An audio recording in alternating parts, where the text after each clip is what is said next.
Aleluia! Segunda-feira, 3 de agosto de 2026. Deus é maravilhoso. Quer dizer para você que Deus é bom? Já estamos em agosto de 2026. Eu estava me lembrando que um dia desse era pandemia, né? Um dia desse era pandemia, um dia desse a gente não sabia o que seria o amanhã, todo mundo preocupado. Mas o Senhor nos deu a graça de estarmos aqui. Vencemos, o Senhor nos deu vitória sobre tantas situações. Quero já agradecer você que conseguiu chegar aqui ao vivo. Para você que vai assistir depois, nós já temos alguns vídeos gravados lá no canal da igreja, uma playlist do Evangelho de Lucas. E hoje nós vamos continuar estudando o Evangelho de Lucas. Hoje nós vamos falar sobre o evento mais importante da história. E, na realidade, esse evento se divide em duas etapas, né? Nós estaremos hoje falando sobre a primeira etapa desse evento mais importante da história. Prepara o seu coração, separa seu chá, seu café, a sua água, o seu lanche, o que você decidir. Sua Bíblia, a gente sempre fala que é muito bom que você separe e use a sua Bíblia de papel, porque o seu celular, o digital, né, ele tira a atenção. Então, tem o hábito de ter a Bíblia de papel. Nós somos o que a gente chama da velha escola, old school. Vai lá, usa a sua Bíblia de papel. Você que gosta de escrever, gosta de anotar, anote, escreva. É muito importante. Isso ajuda você a gravar as coisas, né, a fixar na sua memória aquilo que a gente vai falar. E você já abre a sua Bíblia, Evangelho de Lucas, nós estamos no capítulo 2. Enquanto você abre, vamos orar? Senhor, nessa noite nós queremos lhe agradecer, porque o Senhor Deus é maravilhoso. Pai, te damos graças pela tua graça, a tua misericórdia, pelo favor imerecido que é a graça da salvação, a cruz, o teu sangue.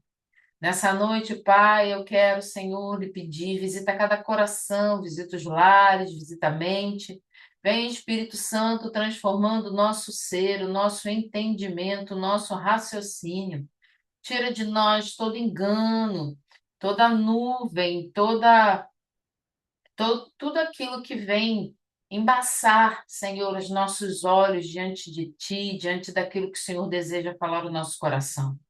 Eu quero lhe pedir, Espírito Santo, visita cada casa de forma individual, de forma específica. Eu creio na tua palavra e eu sei, Senhor, que a gente não fica aqui uma hora simplesmente tentando estudar algum livro que se chama Bíblia. Ficamos aqui por uma hora nos alimentando da tua palavra que é viva. E eu creio que durante esse tempo nós somos curados, somos sarados, somos transformados. Eu creio na salvação através da tua palavra, eu creio na cura através da tua palavra, eu creio em milagres através da tua palavra, Senhor, porque o Senhor mesmo disse que o Senhor Jesus é a palavra. O Verbo se fez carne e habitou entre nós, e é por isso que nós estamos aqui nessa noite. Eu lhe agradeço por cada vida, Senhor. Restaura as nossas forças e nos faz firmes em Ti. No nome de Jesus, amém. Glória a Jesus. Evangelho de Lucas, o capítulo 2. O evento mais importante de toda a história. Vamos falar sobre o nascimento de Jesus. Minha irmã, assim, não me surpreendeu. Eu achei que era uma outra coisa, né? O evento mais importante da história é o nascimento de Jesus e a morte e ressurreição de Jesus. Nós hoje vamos falar um pouco sobre o nascimento de Jesus e vamos falar sobre a humanidade de Jesus. Jesus nasceu. Irmã, eu sei, então. Nunca foi tão atacado isso. De que Jesus não nasceu, de que Jesus não veio em carne, de que Jesus não se fez homem. O evento mais importante da história, o nascimento de Jesus, e mais à frente, quando a gente estiver provavelmente encerrando o livro de Lucas, nós vamos falar sobre a crucificação e a ressurreição de Jesus. Sem o nascimento de Jesus, nós vimos das outras vezes que o nascimento de Jesus ele foi predito pelos profetas do Antigo Testamento, E nós vimos profecias que se cumpriram no nascimento de Jesus. O anjo chega e anuncia, vimos a preparação ali, a concepção, o Espírito Santo toma Maria, é concebida ali através do Espírito Santo. Vimos Isabel, né, que fica grávida já de idade avançada e era estéril, grávida de João Batista, que é aquele que prepararia o caminho. A gente viu tudo isso. Então, eu quero que hoje, no nome de Jesus, você consiga entender. Ou a gente não consegue entender o todo, claro, a gente não consegue entender tudo. Mas eu desejo que a gente consiga entender hoje o quão importante é crer e saber que isso é de verdade. O nascimento de Jesus é real. Ele nasceu mesmo, ele existiu em carne. Isso é importante para a nossa fé. O evento mais importante da história, o nascimento de Jesus aconteceu, foi predito por profetas. Nós vimos Malaquias falando sobre isso, vimos Isaías falando sobre isso. Se Jesus não tivesse nascido em carne, não tivesse vindo, a Bíblia seria uma grande mentira. E nós falamos na segunda-feira passada, e eu acho que em algumas outras vezes, que até quem não crê que Jesus é o Senhor, que depois nós vamos ver que Lucas fala que Jesus é Cristo Senhor aqui no capítulo 2, mas até quem não crê nisso, hoje, estudiosos sérios, né, eles não questionam que Jesus existiu. Jesus é um fato histórico, comprovado, e ele existiu em carne. Ele andou lá em Nazaré, em Belém, ele nasceu de um ventre judeu, ele foi judeu de nascimento, ele foi circuncidado, ele esteve no templo aos 12 anos. Aconteceu. Minha irmã, mas por que você está falando isso com tanta ênfase? É, eu tenho visto que existem famílias, por exemplo, que são cristãs, que se dizem que têm o título de cristã, né? Não vou dizer que se dizem cristã, porque eu não posso analisar a fé de cada um, mas famílias que são cristãs, mas que os netos estão nascendo, crianças estão nascendo, comemoram o Natal e perguntam, e quando os avós falam que assim, que é o nascimento, que fala sobre o presépio, fala do nascimento de Jesus, as crianças perguntam: o que que é isso?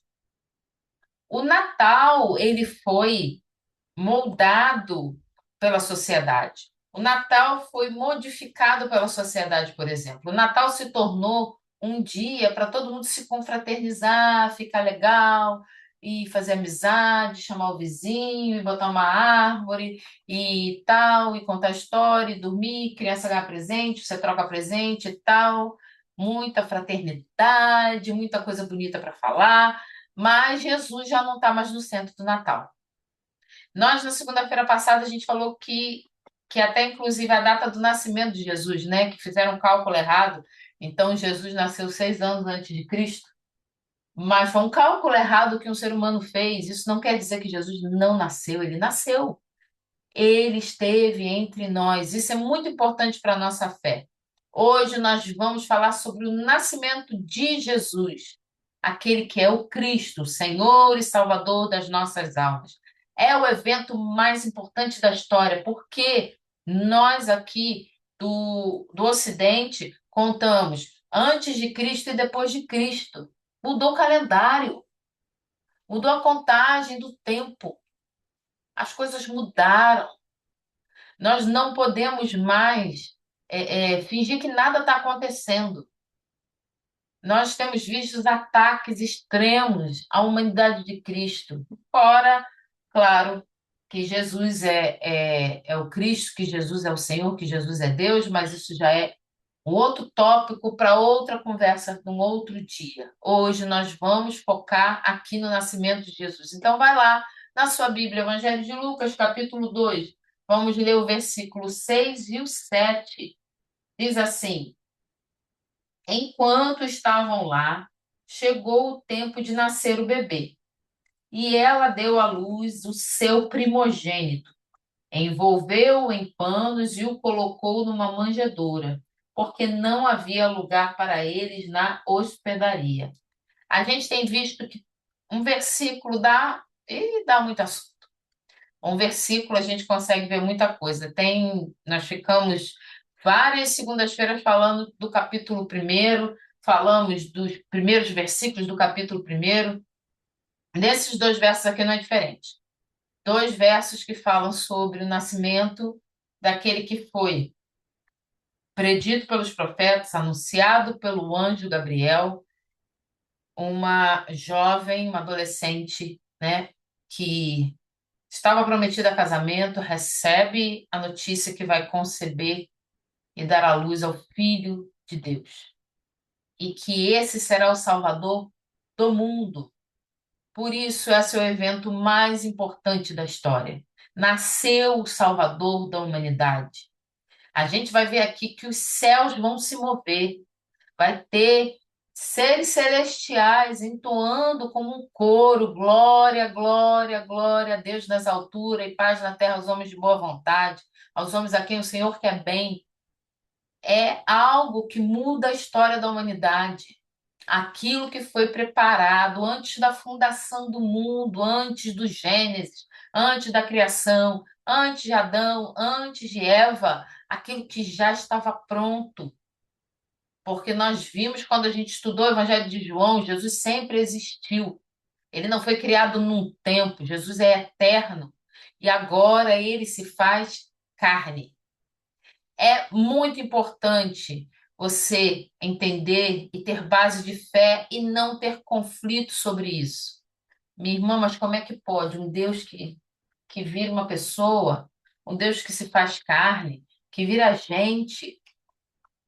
É importante que a gente entenda e tenha segurança sobre isso. Nós temos visto, é, agora, eu acho que com mais acesso, eu não sei se antes era da mesma forma, né? Porque a gente não tinha tanta informação como a gente tem na palma da mão agora, né? A gente vai passando assim, a gente lê notícia, por mais que a gente queira deixar para o canto, mas vira e mexe, a gente está com o telefone, ou está vendo uma notícia. Mas como eu tenho o hábito de ver coisas cristãs, né?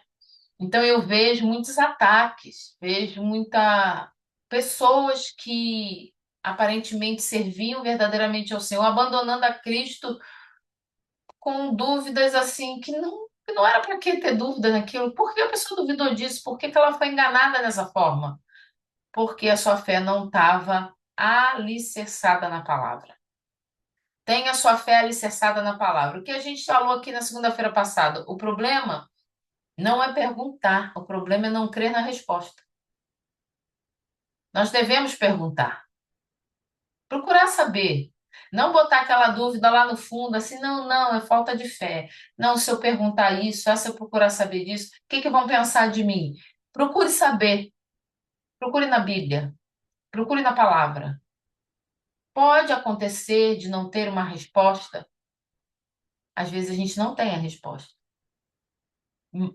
E muitas das vezes a resposta não é aquilo que a gente esperava também. Mas não deixe essa dúvida ficar aí te corroendo e ser como a gente fala, né, uma pulga atrás da orelha, aquela dúvida que vai só se alimentando no seu coração. Não permita que isso aconteça. O problema não é perguntar, o problema é não crer na resposta que a Bíblia nos dá. Então, quando a gente vê aqui no versículo 6 fala assim, ó, enquanto estavam lá. Onde é que eles estavam? Em Belém. A gente viu segunda-feira passada, inclusive, a trajetória de Nazaré até Belém, lembra?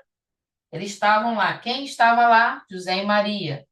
Chegou o tempo de nascer o bebê e ela deu à luz a seu primogênito. Depois a gente vai falar sobre esses detalhes aqui. Vamos falar sobre Lucas dá ênfase aqui, dizer que ela deu à luz o seu primogênito, né? Envolveu em panos e colocou numa manjedoura, porque não havia lugar para eles na hospedaria, não tinha lugar para eles ficar. Nasceu. Se ele nasceu, nasceu um bebê, tem um ser humano. Peraí, mas o ser humano é o Salvador? O Deus ali encarnado? É, Deus encarnado. Eu fiz algumas anotações aqui para a gente poder refletir, tá? Desde seus primeiros passos na Terra, o homem reflete sobre Deus. Todo mundo pergunta sobre Deus. Até os ateus, tá? Aqueles que não creem em Deus também se perguntam sobre Deus. Eu não creio em Deus, então me perguntei, né? E decidi não crer. Os agnósticos, alguns que, eu não sei se existe ou se não existe, mas tem sempre uma dúvida. Então, desde muito tempo, o ser humano se pergunta sobre Deus. Essa reflexão vai afetar pessoas que são céticos, aqueles que não acreditam em nada, né? Das pessoas que não creem em nada, aqueles que creem, que são os crentes. Os indiferentes, os místicos, os que gostam de estar envolvidos em coisas espirituais, mas vai mover toda a humanidade. Mesmo aquela pessoa que, por algum motivo, chegar para a gente e falar assim, eu não creio, mas a gente começa a perceber que ela tem a preocupação de deixar claro que é ateu. Em alguns casos, por exemplo, eu tenho percebido que ser ateu virou uma religião. Tem pessoas que vivem o ateísmo como uma religião e querem impor isso a outras pessoas, por exemplo. Então, o ser humano, ele analisa sobre Deus, sobre de onde ele veio, para onde nós vamos, de onde eu vim. Depois que eu morri, o que que acontece? Quem foi que criou tudo isso? E são perguntas sobre Deus. Alguns falam que o que a gente vive é só destino, que isso é a origem de todo mundo e não vai dar em nada. Alguns falam que Deus é uma criação da nossa mente e a gente faz essa criação, é uma válvula de escape. A pessoa é deprimida e inventou agora uma religião para poder vencer a depressão dela. A pessoa sei lá, tinha um problema de vício e inventou um Deus para poder vencer um vício. As pessoas dizem que essa criação de Deus, de imaginar que existe um Deus, de inventar que existe um Deus, é uma válvula de escape do ser humano, daqueles que são fracos e aqueles que não têm cultura. Em tempos que eu tenho me dedicado um pouco mais a estudar a palavra, eu tenho visto pessoas muito cultas. Eu tenho visto pessoas que são doutores, não médicos, mas doutores em áreas, doutores em ciência, doutores em matemática, doutores em geografia, história, em sociologia, o que você imaginar aí, entram nessa área como ateus, como céticos, e exatamente por ser doutores, ser tão inteligentes, acabarem se convertendo ao Senhor. A cultura, a inteligência não é contra a fé, como também não é amiga de que não, a gente, não, para eu crer, eu preciso, só vai crer quem não tem cultura. Isso é uma mentira, porque a fé, o crer está enraizado no ser humano, ele procura saber quem é Deus. Ah, alguns acreditam que a invenção de Deus é um instrumento de dominação. Não, inventaram Deus, porque aí aquele que é o intermediário, que vai resolver a situação ali, falar com Deus e trazer a mensagem para os homens, para as outras pessoas, é aquela pessoa que vai dominar todo mundo. Então, isso é uma invenção para dominar as pessoas, uma invenção humana. Mas mesmo aqueles que não acreditam em Deus, como eu já falei, Deus é um incômodo. Está ali dentro, de alguma forma. Está ali. Eu creio que esse incômodo existe porque na criação, lá no Gênesis, nós lemos que o nosso Deus ele soprou nas narinas de Adão. Isso sempre me encantou muito.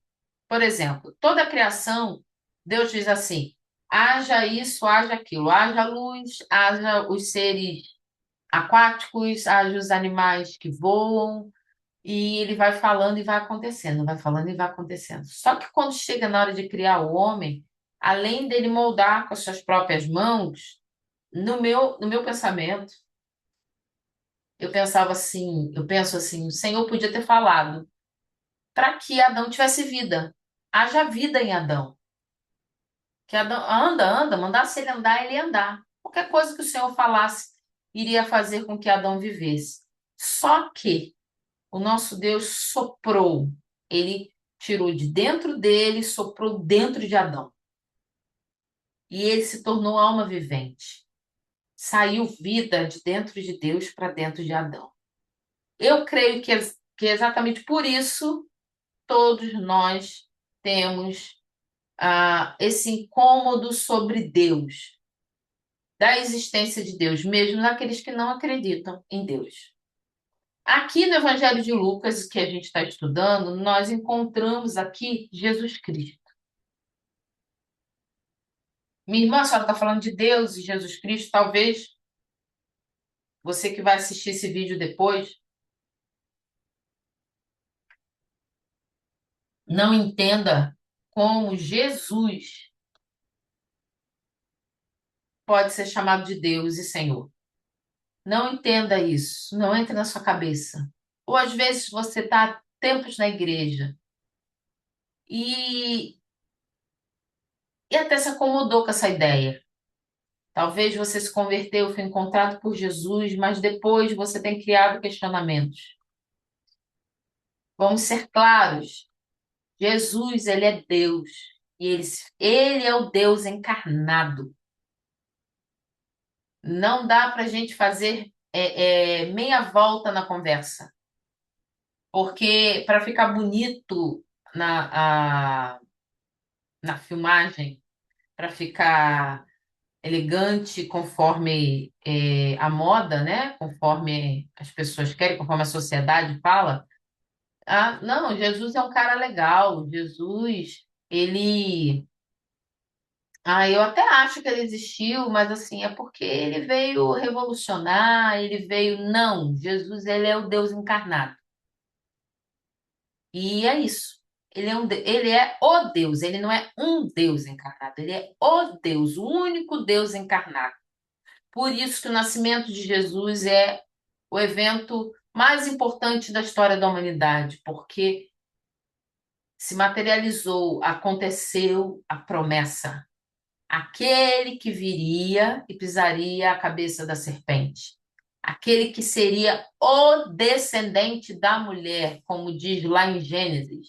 O Senhor diz que viria o descendente, né? Os descendentes. É o descendente, um descendente que resolveria essa situação. E esse descendente se chama Jesus. Claro até aí. Se você tiver algum comentário, alguma pergunta, você pode colocar no chat, que a gente deixa mudo aqui o áudio do Zoom, né? Porque como é uma sala em que pessoas, né, entram, você pode colocar, se não der tempo da gente responder, a gente fala na próxima semana ou coloca lá no grupo do estudo, como aconteceu na semana passada, tá? Então a gente já viu que ele não é um mestre. Ele não é um cara legal, ele não é zen, ele não é gente boa. Não, ele é o Deus encarnado. Não um, é o. Só tem um Deus. O único Deus. Então, alguns afirmam que algumas pessoas dizem que sequer Jesus existiu e alguns têm um certo problema com Jesus. Por conta disso, nós temos visto muitos ataques contra a pessoa de Jesus. Jesus precisa de defesa? Não, não precisa de defesa. Ele dá conta de se resolver. Tenho certeza disso. Ele resolve os problemas. Mas a nossa fé, ela precisa ser defendida. Não da defesa de atacar alguém. Não da defesa de chegar para alguém e debater, bater boca com alguém, não. Ser defendida das nossas próprias dúvidas, ser defendida dos nossos próprios questionamentos, ser defendida nas nossos próprios tempos difíceis, aonde as dificuldades vêm trazer questionamentos à nossa própria fé.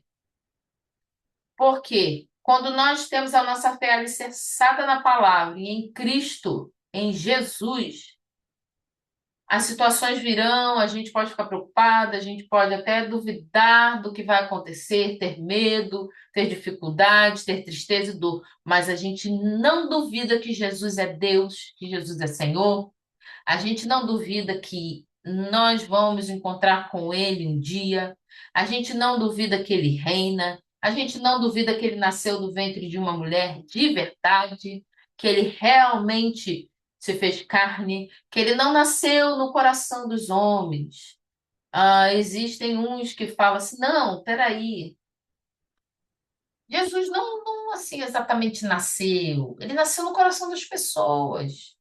Isso é mentira do inferno. Jesus realmente nasceu em carne.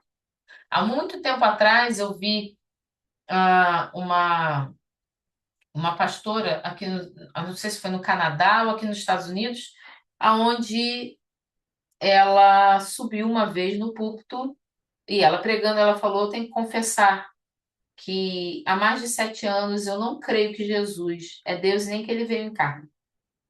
Mas eu gosto de tudo isso que a gente fala aqui. E eu acho interessante a gente continuar e tal, e falou um monte de besteira. A igreja toda concordou e vida seguiu. Como alguém pode se chamar de cristão se não crê que Jesus veio em carne? Como uma igreja pode ter o nome de cristã se não crê que Jesus nasceu? Não tem sentido. Parece que a gente está querendo inventar a roda, né? Não tem ninguém querendo inventar a roda. Mas Satanás, ele ataca a base de fé, porque pensa, quando você constrói alguma coisa, você precisa construir com alicerces profundos, certo? Se você quer derrubar um prédio completo, você não começa destruindo o andar de cima. Você ataca as estruturas. Porque se você ataca as estruturas, o prédio ele derruba de uma vez. Satanás ele tenta atacar as estruturas. Se a gente não tiver com a nossa estrutura bem enraizada, uma hora vai dar problema. Mas se eu iniciei com a minha estrutura um pouco fraca, dá tempo de consertar, da gente ajeitar, do Senhor resolver isso. Então é hora de resolver. Você tem dúvida que Jesus veio em carne? Então hoje é o momento e a hora de você dar um fim nessa dúvida. Ele nasceu. E hoje em dia, cada vez tem sido mais atacado. Jesus tem sido atacado, tem sido cada vez mais ataques blasfemos, feito contra Jesus Cristo, aquele que é o nosso Messias, o nosso Salvador. Cada fase do, da missão, né, que a gente chama de messiado de Jesus, tem sido desafiada. O que está acontecendo? Estão atacando o nascimento de Jesus, a vida de Jesus, os milagres de Jesus. Não, peraí, ele fez o cego enxergar? Não foi exatamente. Não, porque. Não, assim, como que alguém vai fazer um cego enxergar? Então, ele deve ter. Isso aí deve ser metafórico. Estão colocando coisas metafóricas em tudo, desde o nascimento, os milagres que ele fez. Está sendo atacado a morte. Não, ele não morreu. Na hora lá que ele estava na cruz, tiraram o corpo dele e botaram alguém parecido com ele. Todo tipo de loucura que você imaginar tem sido inventado e Jesus tem sido atacado. Mas o que que acontece? Tudo que nós estamos lendo na palavra aconteceu. Se eu não crer nisso, só eu que saio perdendo. Porque aconteceu. O que aconteceu não dá para mudar. O ataque, ele tem sido tão grande que tem cristãos abandonando a verdade e vivendo a mentira. Não só uma mentira fingindo que são cristãos, como uma mentira de abandonar literalmente o Cristo. Então, por que que é importante? Minha irmã, mas são 2 versículos, só fala que ele nasceu. Se a gente não crê que Jesus nasceu, o que que a gente está fazendo aqui? Tem sentido, está perdendo tempo.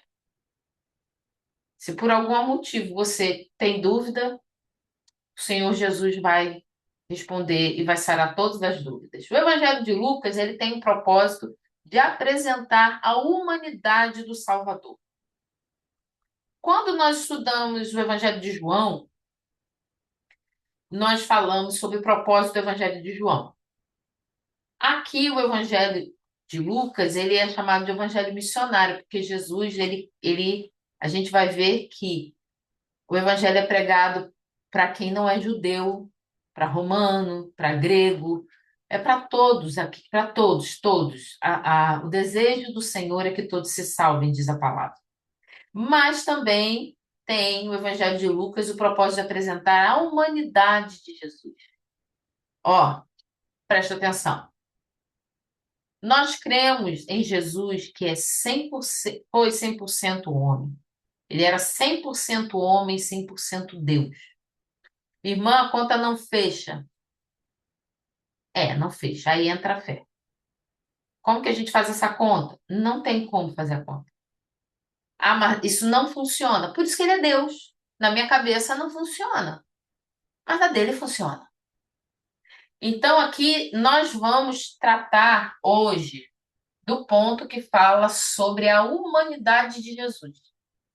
Eu quero muito que isso fique firme no seu coração. A fome que você sente, Jesus sentiu. O estômago dele roncou de fome, ele comeu peixe, ele comeu pão, mas também andou sobre as águas. Ele dormiu, ele sentiu cansaço, ele chorou, ele suou, ele nasceu bebê, ele cresceu, ele se tornou adolescente, jovem, aos 30 anos, começou sua missão. Isso tudo aqui é descrito na palavra. Então, nesse evangelho, no evangelho de Lucas, nós vamos falar sobre a humanidade do nosso Salvador. Aqui mostra ele como um homem genuíno, normal e perfeito. Irmã, mas uma pessoa normal não é perfeita. Então, por isso que ele é Deus. Um homem de verdade, genuíno, normal, não era um ET. Ah, tem gente que acha que Jesus foi um ser humano abduzido por ETs, né? Que ele ficou, por isso que ele conseguia fazer milagres. Não, isso não é verdade. Jesus era um ser humano normal, mas era Deus. Ele revela Deus aos homens com a sua graça salvadora para a humanidade caída. É através dele que nós temos acesso à salvação. Não tem como ser por nenhum outro caminho, nem por ninguém. É através de Jesus. Não é através de sacerdotes, não é através de padres, pastores, bispos, profetas, não é através de Maria, mãe de Jesus, não é através de santos, é só através de Jesus. A graça veio através de Jesus para toda a humanidade caída no pecado. Então, a gente não deve esquecer nunca que Jesus tinha uma verdadeira humanidade. Era de verdade. Desse um beliscão, ele ia sentir dor.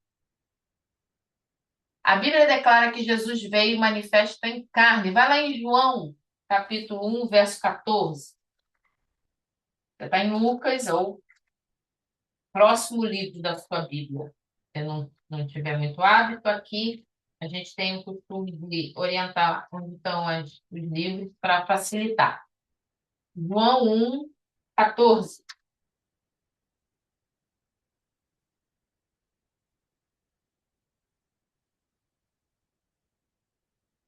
João 1,14 diz o seguinte: aquele que é a palavra tornou-se carne e viveu, em algumas traduções está tabernaculou entre nós. Vimos a sua glória, glória como do unigênito vindo do Pai, cheio de graça e de verdade. Irmão, eu não ouvi o nome de Jesus aqui. Então, aquele que é a palavra, Jesus, ele é a palavra. Por isso ele estava lá no Gênesis. O pai fala assim: haja. Jesus, ele é a palavra. Então ele se tornou carne e viveu entre nós. A gente precisa aqui agora ter uma atenção muito grande, tá? Se você tiver com sono, respira, bebe uma água, lava o rosto. Eu preciso que você tenha atenção no que a gente vai ver agora, tá? Vai lá em Romanos, capítulo 8. João vai passar Atos, depois de Atos é Romanos.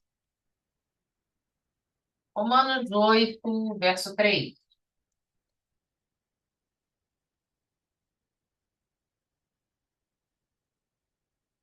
Jesus, a gente viu que ele veio em carne, certo? A palavra se tornou carne e habitou entre nós. Vimos a glória como do unigênito do Pai, cheio de graça e de verdade. Agora, essa carne, como é que funciona isso aí? 8:3 diz assim, de Romanos. Porque aquilo que a lei fora incapaz de fazer por estar enfraquecida pela carne, Deus o fez enviando o seu próprio filho, à semelhança do homem pecador. Se você quiser, marca aí na sua Bíblia. Enviando o seu próprio filho à semelhança do homem pecador, como oferta pelo pecado. E assim condenou o pecado na carne. Esse verso 3 de Romanos 8 dá muita informação para a gente, muita coisa. Primeiro, a gente precisa entender: Jesus veio em carne, mas a semelhança, em algumas traduções, de carne pecaminosa. Na minha fala assim: a semelhança do homem pecador. Algumas traduções, a semelhança de carne pecaminosa. Quer dizer a mesma coisa. Homem pecador, carne pecaminosa. O Senhor Jesus se fez semelhante à carne pecaminosa. Por que que isso é importante eu entender que é semelhante? Porque fisicamente Jesus era como eu e você, mas nele não habitou o pecado que veio através de Adão para todos nós. Observe bem, uma coisa muito importante. Quando o anjo Gabriel dá a informação para Maria, o que ele diz? O Espírito do Senhor te envolverá e você conceberá e dará à luz. Maria não teve nenhum relacionamento com José e nem com homem nenhum. Não houve influência semente do homem, do ser humano em Maria. Todos nós nascemos do relacionamento íntimo de um homem com uma mulher. Eu tive pai e mãe. Hoje eu não tenho mais minha mãe, mas eu tenho meu pai. O relacionamento íntimo do meu pai com a minha mãe, eu nasci. Você foi da mesma forma e todos nós. Todos nós. Fora Adão e Eva, todo mundo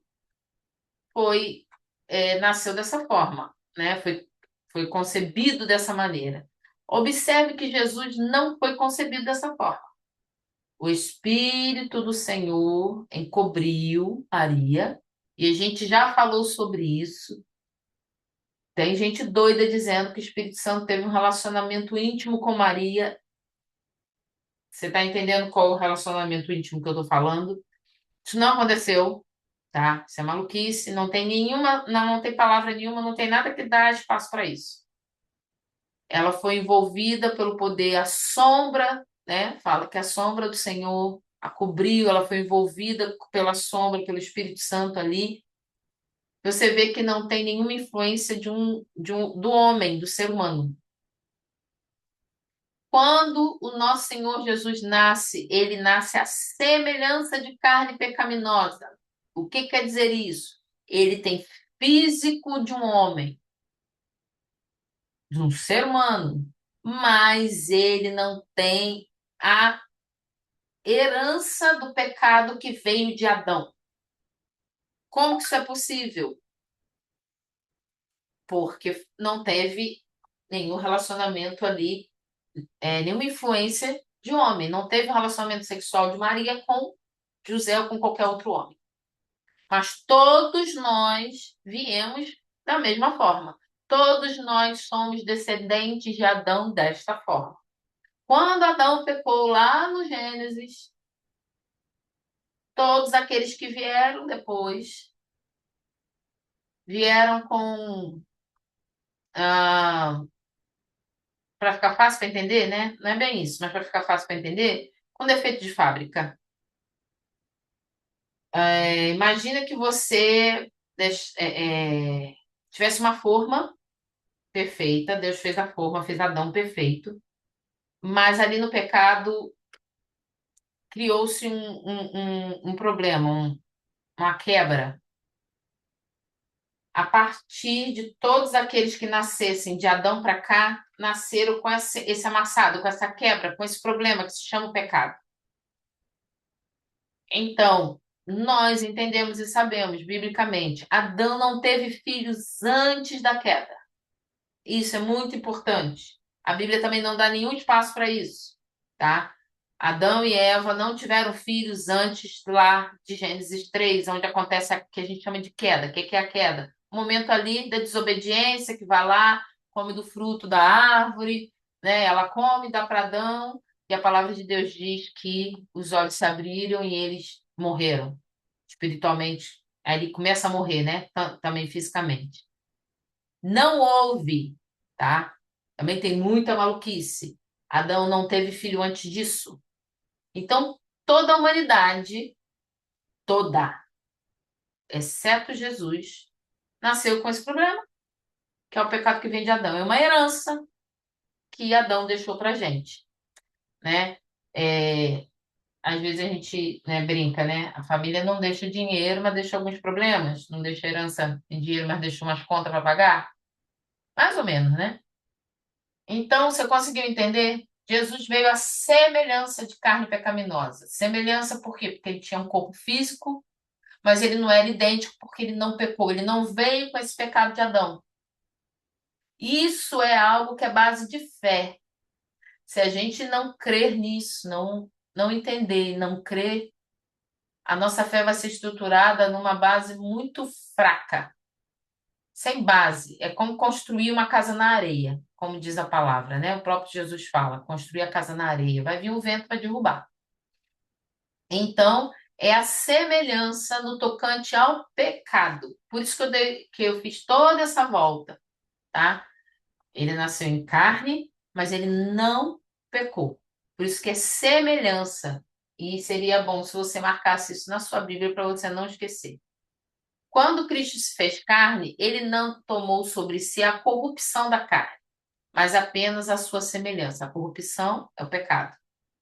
O termo carne denota a natureza humana de Jesus. E as Escrituras revelam claramente que Jesus possuía as características essenciais da natureza humana. A própria Escritura, a própria Bíblia, fala para gente que ele tinha características de um ser humano normal.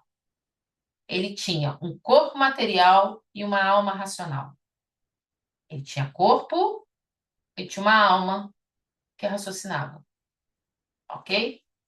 Sua humanidade, conforme registrada nas Escrituras, é algo de que não se pode ter dúvidas.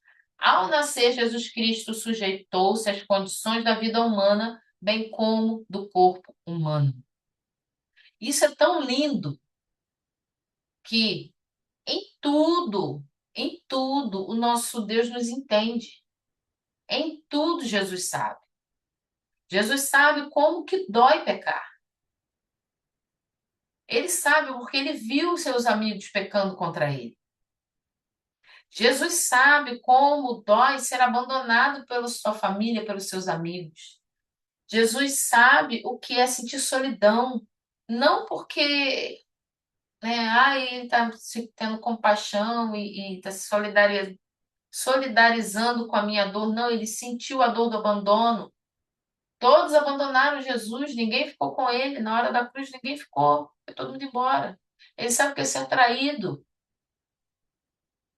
Então, em tudo o nosso Deus é perfeito. Ele sentiu as suas dores. Aqui eu fiz umas anotações sobre a humanidade de Jesus. Por exemplo, Jesus nasceu de uma mulher. A gente viu em Lucas, tem citado em Mateus, mas eu queria que a gente lesse Gálatas. Abre Gálatas capítulo 4. Gálatas 4, versículo 4 e 5.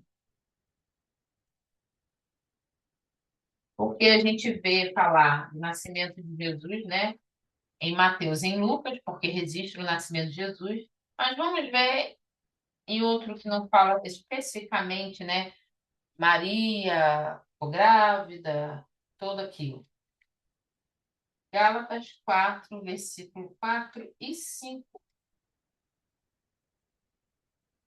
Ah, o número da minha Bíblia fica tão... Achei aqui. Versículo 4 e 5 diz assim: mas quando chegou a plenitude do tempo, Deus enviou o seu filho, nascido de mulher, nascido debaixo da lei. Então, o Senhor Jesus enviou o seu filho, nascido de mulher.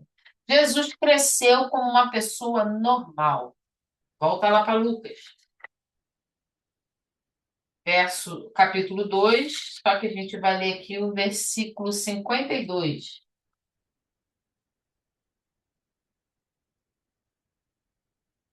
Jesus ia crescendo em sabedoria, estatura e graça diante de Deus e dos homens. Olha que coisa interessante, né? O detalhe. Ele cresceu em sabedoria, estatura. Então, ele foi criança, ele foi adolescente, ele foi jovem, se tornou um adulto. Outra coisa, Jesus sentiu sofrimento e dor. Lucas capítulo 22, verso 44.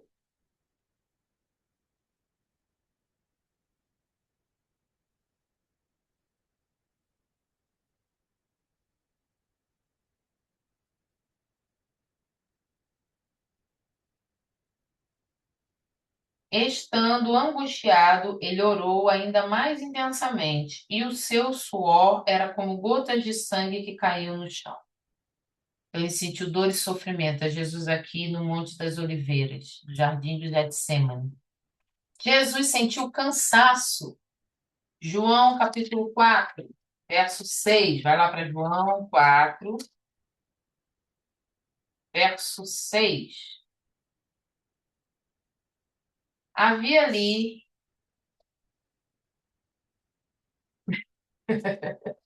presbítero John pediu para esperar. João 4, vocês aí no acelerador. João 4, 6.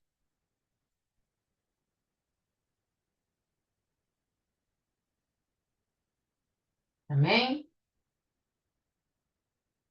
João 4, 6 diz: Havia ali o poço de Jacó.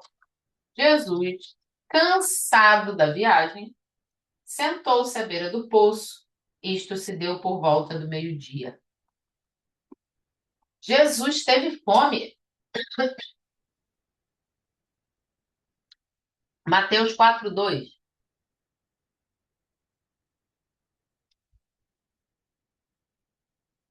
Volta. Mateus capítulo 4, verso 2. Devagar sou eu, né? Vou beber água. Mateus 4, verso 2 diz: Depois de jejuar 40 dias e 40 noites, teve fome. Jesus teve sede. João 19.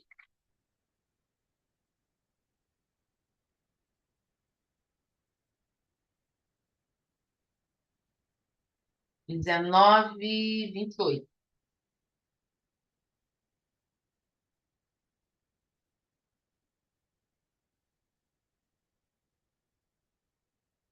Mais tarde, sabendo então que tudo estava concluído. Não, estou lendo errado.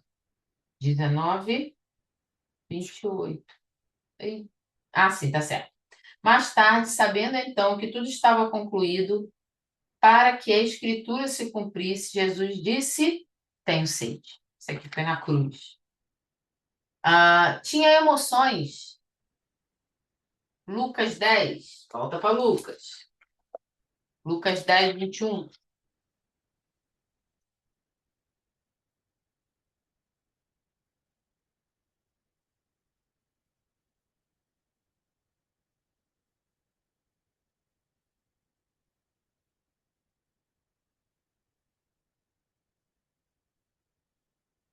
Jesus teve emoções. Lucas 10, 21. Naquela hora, Jesus exultando no espírito. Oh, coisa linda.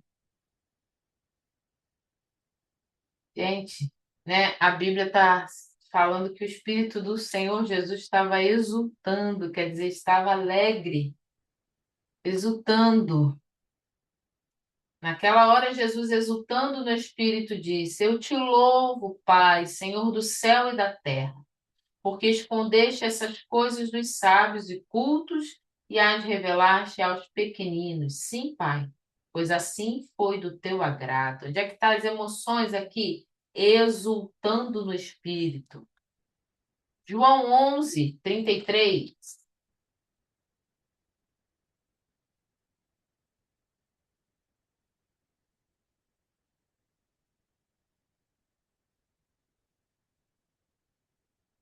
Diz assim: ao ver chorando Maria e os judeus que a acompanhavam, Jesus agitou-se no espírito e perturbou-se. Qual é a emoção aqui? Agitou-se no espírito e perturbou-se. Dentro dele ele estava sentindo isso. Jesus possuía um corpo físico. Mateus 27.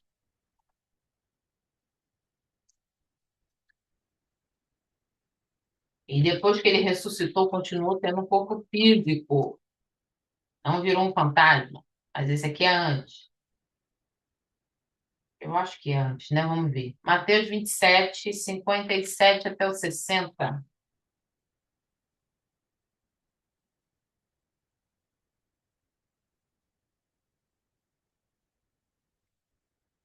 Ao cair da tarde, chegou um homem rico de Arimateia, chamado José, que se tornara discípulo de Jesus. Dirigindo-se a Pilatos, pediu o corpo de Jesus e Pilatos ordenou que lhe fosse entregue. José tomou o corpo, envolveu-o num lençol limpo de linho e o colocou num sepulcro novo que ele havia mandado cavar na rocha. E fazendo rolar uma grande pedra sobre a entrada do sepulcro, retirou-se.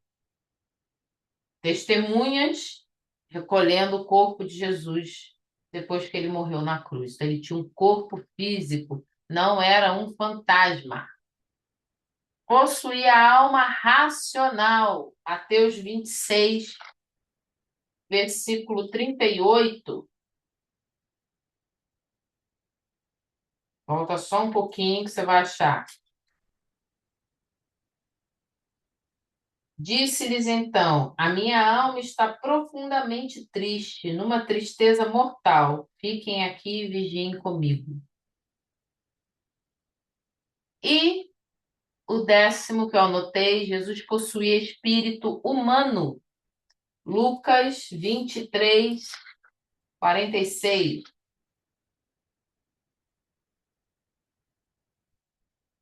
23, 46.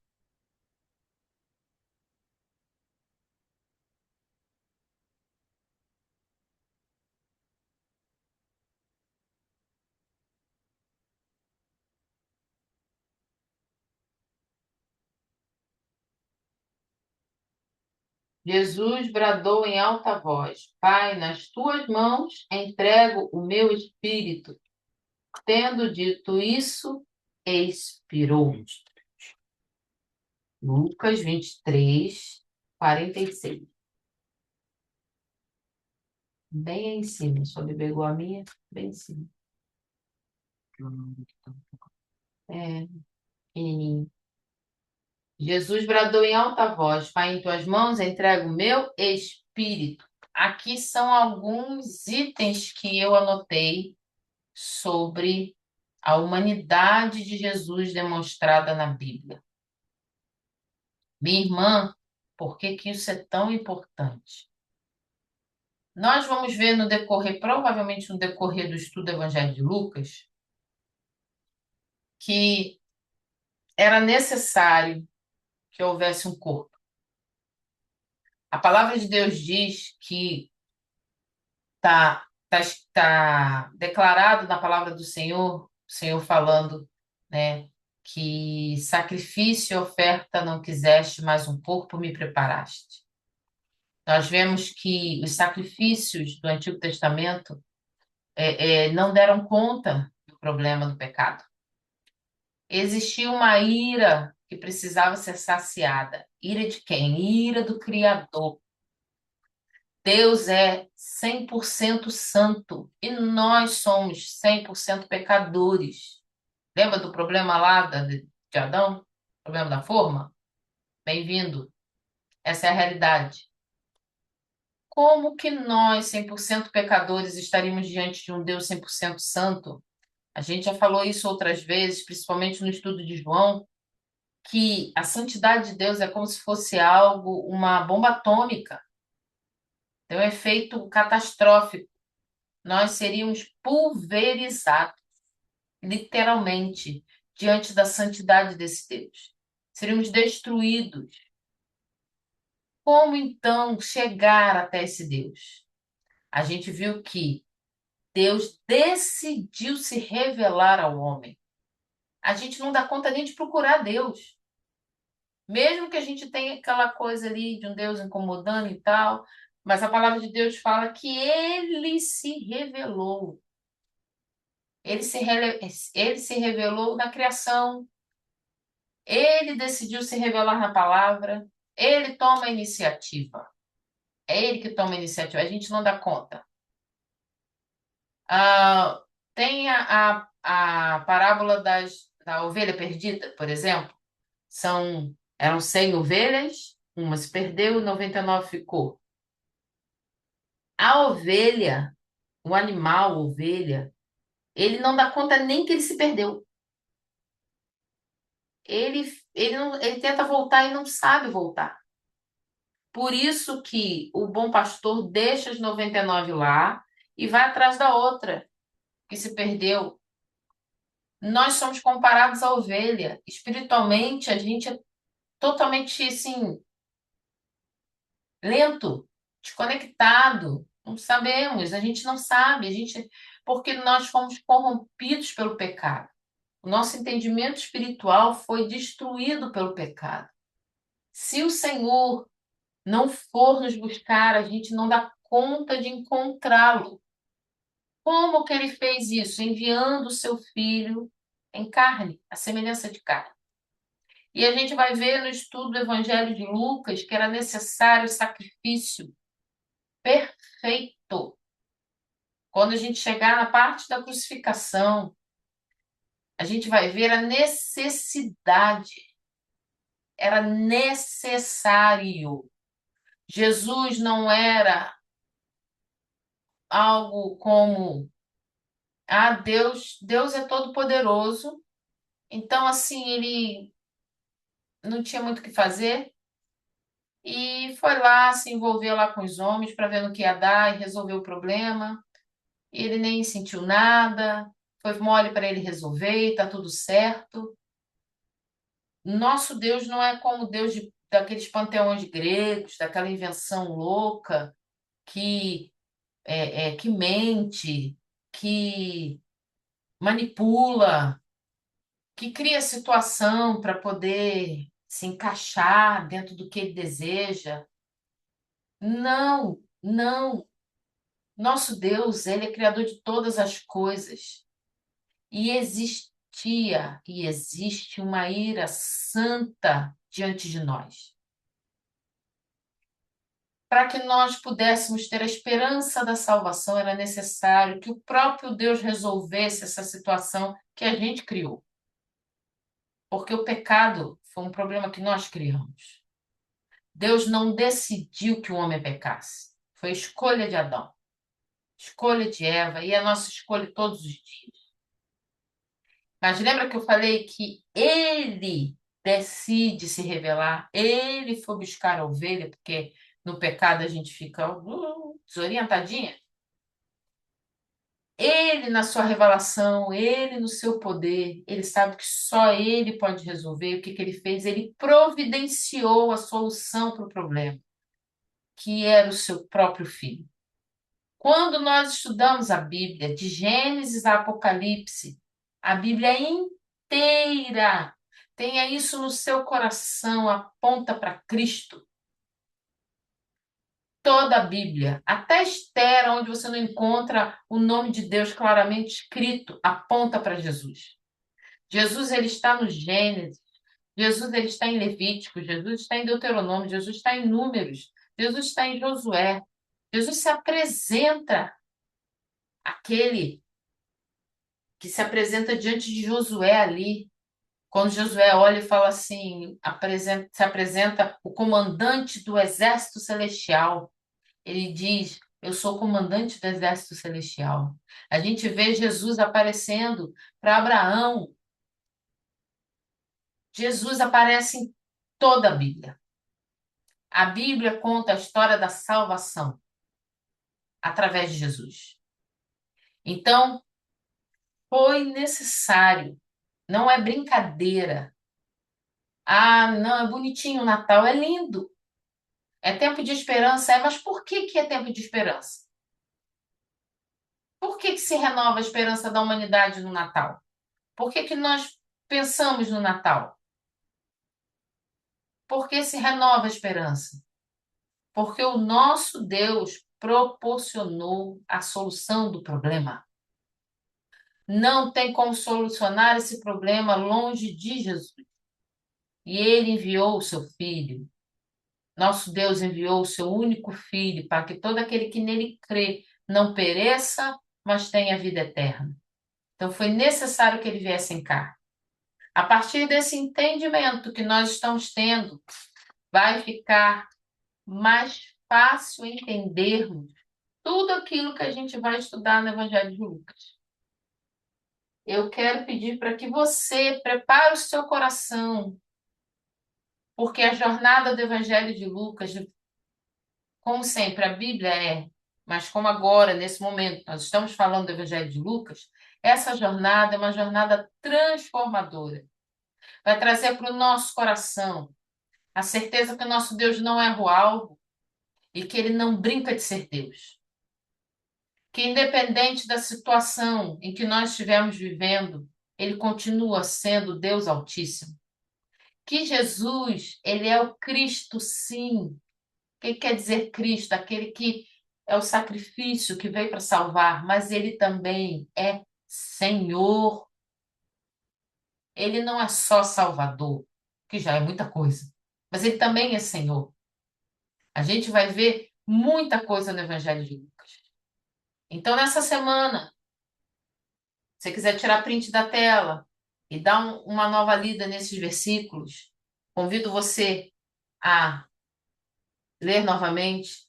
Na segunda-feira que vem, a gente vai voltar para esses dois versículos, mas não para falar, para voltar para esse assunto da humanidade de Jesus, porque todos nós já entendemos, mas nós vamos falar de algumas coisas que a gente precisa deixar claro em que nós cremos e que está claro ali na Bíblia, por exemplo, quando fala aqui no capítulo 2, no verso 6, diz assim, ó, enquanto estavam lá, chegou o tempo de nascer o bebê. Verso 7. E ela deu à luz a seu primogênito. Por que que o Lucas botou a seu primogênito? Por que ele não botou a seu filho? Interessante, né? Tem uma explicação, tem um motivo. Então não falte na próxima segunda-feira. Amém? Nessa semana, lembre-se que o Criador de todas as coisas se fez carne e habitou entre nós. Ele andou na terra que você anda, ele respirou o ar que você respira, ele sentiu fome, sede, sentiu dor, dormiu. Ele amou o mundo, amou e ama e nos ama. Teve amigos, os amigos os abandonaram, mas nenhuma da palavra dele, nenhuma da palavra que ele falou caiu por terra sem acontecer e nem vai deixar de acontecer. Nessa semana, se Satanás, por algum motivo, ou até a nossa própria carne pecaminosa, né, o nosso próprio pecado, quiser dar uma banda na nossa fé, trazendo dúvidas de quem é Jesus, vai lá para Lucas, vai para Mateus, leia João. Se essa semana você tiver dúvida, mas ele é Deus, ele não sabe o que eu estou sentindo. Deus não sente dor. Deus não. Se vier esse tipo de dúvida, de questionamento, vai para a Bíblia, busca lá, pergunta para ele. Ele vai estar de prontidão e aporte para te responder. Lembre-se, ele foi te buscar. Você, como eu, era uma das ovelhas que se perderam e o Senhor Jesus foi resgatar. Amém? Glória a Deus. Vamos orar? Vamos orar, presbítero? Senhor, nessa noite eu quero lhe agradecer. Agradecer. Porque o Senhor não é um Deus criado na nossa mente. Não é um Deus forjado na luta. Não é um Deus criado por poetas. O Senhor é um Deus real, verdadeiro. Tão real que se fez homem. Sentiu dores. As minhas dores o Senhor conhece. As nossas dores. O Senhor sabe quando uma mãe perde um filho. O Senhor conhece a dor de quando um amigo morre. O Senhor chorou. Pai, eu quero lhe agradecer, porque o Senhor não é um Deus inventado, mas um Deus real. Eu louvo o teu nome e te agradeço. Quero lhe pedir, crave em nossos corações a fé e a certeza de que o Senhor é Deus Todo-Poderoso. Guarda-nos nesses dias difíceis, Senhor. Mas a tua palavra disse: quando ficar difícil, levante a cabeça, olhe para o céu, alegre o coração, porque eu estou voltando. E o Deus que disse que viria, veio. E o Deus que falou que vai voltar, nós cremos que vai voltar em breve para buscar o seu povo. Muito obrigada, Senhor. Eu louvo o teu nome por cada vida. Guarda cada um, Senhor. Livra do mal nessa semana, protege a entrada e a saída, guarda os negócios, o trabalho, da saúde. Ouve as orações, responde o clamor da tua igreja na terra. Guarda teus filhos, Senhor. Eu lhe peço, no nome de Jesus. Amém. Glória a Deus. Aleluia. Eu quero aqui, de todo o meu coração, agradecer o amor e a paciência de vocês. Passei um pouquinho, 11 minutos. Falei demais. Agradecer a Helenice, Ana Paula, Yara, Pastor Josué, o Cleverson, Elisete, o Leandro, a Vanessa, missionária Tereza, a Caroline lá do Canadá, glória a Deus. Temos um Zoom aqui que eu não sei quem é. A Nayana, nossa amada Vanessa, Camila, glória a Deus. Presbítero Jones, amém? Gente, muito obrigada. Logo que possível vai estar lá no canal do YouTube da igreja. Vai lá, assiste, envia, faz aquilo tudo que a gente precisa que seja feito para a glória do nosso Deus. Beijo. Fiquem com Deus. Bom descanso.